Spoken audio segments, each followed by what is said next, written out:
श्लोक 22 पाठ 1 कुरुक्षेत्र के युद्धस्थल में सैन्य निरीक्षण पहला पाठ।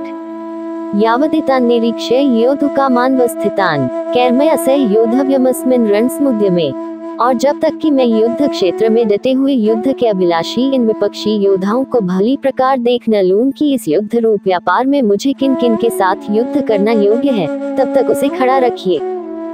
22 व्याख्या। अर्जुन अपने रथ को बीच में खड़ा करके ये देखना चाहते हैं कि उनके विरोधी पक्ष में कौन कौन से योद्धा हैं जिनके साथ उन्हें युद्ध करना है। यह अर्जुन की युद्ध की तैयारियों का एक हिस्सा है, जहां वे अपने शत्रुओं की शक्ति और रणनीति को समझने के लिए उनका निरीक्षण करना चाहते हैं। अर्जुन की यह इच्छा उनकी युद्ध कौशल और रणनीतिक सोच को दर्शाती है। इन दोनों श्लोकों में अर्जुन की युद्ध की तैयारी के प्रति गंभीरता और उनकी रणनीतिक सोच को दर्शाया गया है। वे पहले से ही तैयार हैं और यह सुनिश्चित करना चाहते हैं कि वे किसके खिलाफ लड़ रहे हैं। यह उनका युद्ध के प्रति जागरूकता और नैतिकता को दर्शाता है। श्लोक 23 पाठ 1 कुरुक्षेत्र के युद्धस्थल में सैन्य निरीक्षण पहला पाठ। योत्स्यमानान् वीक्ष्य य तेत्र समागताः धार्तराष्ट्रस्य दुर्बुद्धेर् युद्धे प्रिय चिकीर्ष्वः। दुर्बुद्धि दुर्योधन का युद्ध में हित चाहने वाले जो ये राजा लोग इस सेना में आए हैं, इन युद्ध करने वालों को मैं देखूंगा।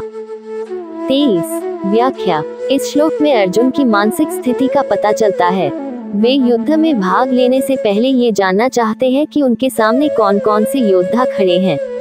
अर्जुन कौरवों के साथ युद्ध में शामिल होने वाले सैनिकों को देखना चाहते हैं, विशेष रूप से उन लोगों को जो दुर्योधन के पक्ष में खड़े होकर उसे युद्ध में समर्थन दे रहे हैं।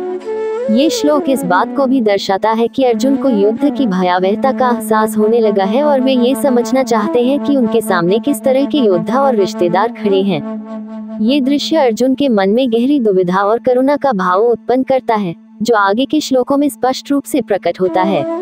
अर्जुन के लिए ये युद्ध केवल शारीरिक संघर्ष नहीं, बल्कि एक नैतिक और मानसिक द्वंद्व बन जाता है।